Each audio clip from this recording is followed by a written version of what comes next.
Alright, how are you guys today? My name is Marcus. This is Marcus Reptiles. Hope we're having a good morning, afternoon, and evening. Today's video will be on basics to beard dragon care, which is basically the same as the beard dragon care guide and will be the first ever care guide on the YouTube channel. Let's get right to it. A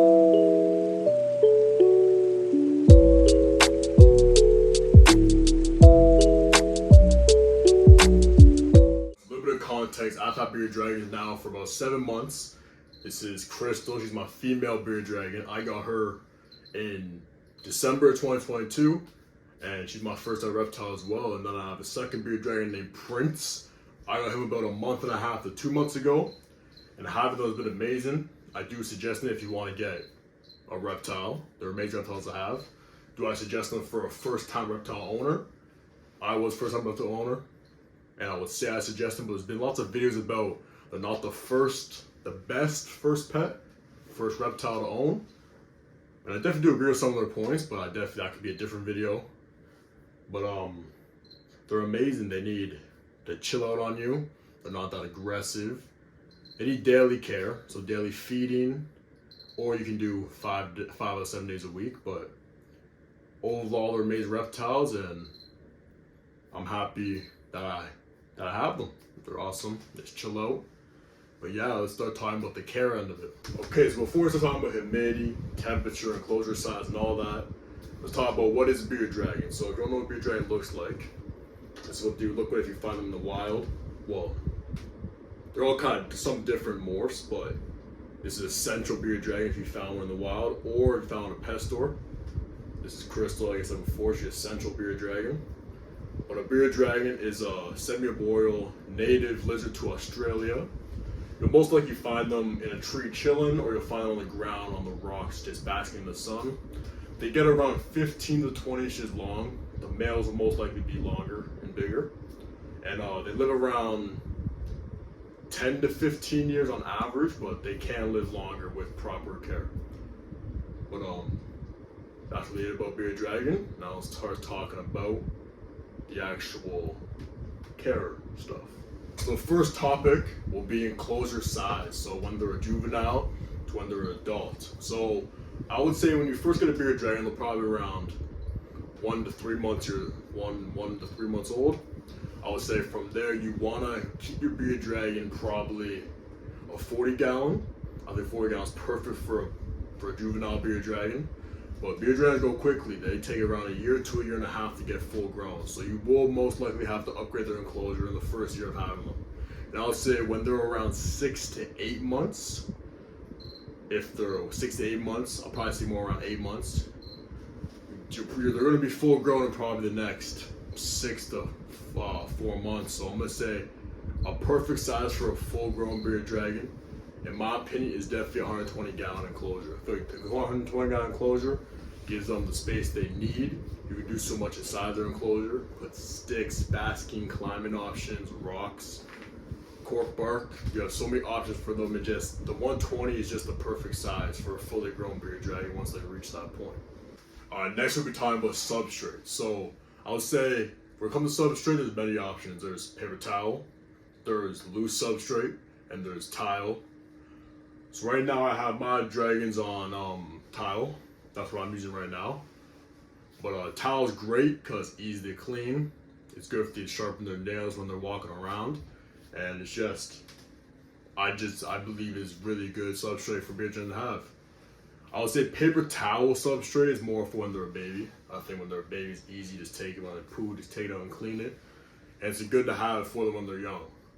When it comes to loose substrate, lots of people saying it's not good, it's terrible for them, do not put it on loose substrate. Honestly, that's all false. Beard dragons are completely fine on loose substrate. It won't harm them. The natural environment has loose substrate, so it's kind of weird how that whole thing came up, the whole debate, but loose substrate is perfectly fine for your beard dragon if you plan on doing that. I actually do plan on giving my beard dragons a more naturalistic setup in the near future. So I will be using new substrate for that, further builds, further enclosure setups.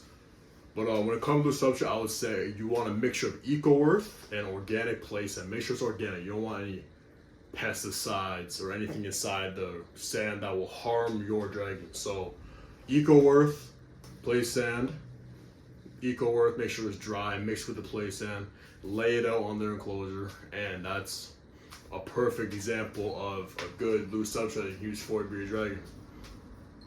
So pair towel when they're more juvenile, towel or that loose substrate mixture when they're adult, or halfway through their growing stage, so like teens. So let's talk about the bearded dragon's diet. So when it comes to the diet, there's three things: protein, which is mainly insects, there's fruit, and there's vegetables. So when it comes to a juvenile, a baby bearded dragon, that's the time when they're growing. So they grow quickly, so they're gonna need a lot of protein to vegetable ratio. So I'll say on the juvenile, around 80 to 70% protein. Let's just say like 80% protein to 30% vegetables and fruit ratio. So when it comes to the protein, it'll be insects like crickets or doobie roaches if you're outside Canada, because I'm in Canada and I can't use doobie roaches. I guess mainly crickets, but doobie roaches are definitely nicer. They don't smell and they're less gross. But I would say like crickets, doobie roaches, beetles, hornworms, not every day, but maybe a few times a week as a treat. And then superworms and mealworms, you need to watch out with them. You don't want those to be their main source of protein just because they're really fatty. And you don't want obese bearded dragon because that will harm them in the long run if you have obese bearded dragon. It's like humans. If we're bigger than we should be, it will affect our health, which is the same with bearded dragons. You don't want to give them too much fats. But yeah, so that'll be mainly insects, those type of insects, and then vegetables will be like collard greens, kale, peppers, green beans. You can also do different flowers, different flower leaves. I don't do that, but I've seen other people do flower leaves, which is pretty cool. And when it comes to fruits are more not daily. Maybe some fruits once a month or every 2 weeks, because fruits are high in sugar. So if you give your bearded dragon the fruits, the sugars will affect them. You don't want to give them too much sugar. And then let's say, so juvenile is about an 80 to 20 ratio or 70 to 30. It doesn't matter which one. And when they're adult, you basically just flip it. Because when they're adult, they don't need that a ton of protein because they're full grown. But they will, for health wise, it's good to have them on mainly vegetables. Daily vegetables. So it'll be 70% veggies, 30% protein. And then, yeah, that will be diet for the bearded dragon. Alright, so let's now talk about lighting for your bearded dragon. So your bearded dragon is going to need 2 types of lights, and 3 if you choose to. But so bearded dragon is going to need a basking lamp, a UVB, and they're going to need a daytime light only if one side of the enclosure is a little too dark because your basking light's on the right side, the left side is too dark.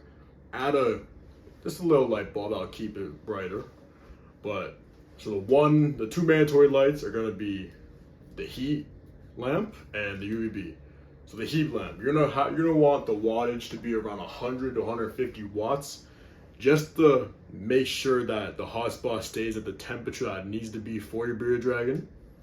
And then the second mandatory light is the UVB, and UVB is probably the most important light for your bearded dragon because the UVB basically is kind of like the sun. It helps them with their bone growth, with their growth in general.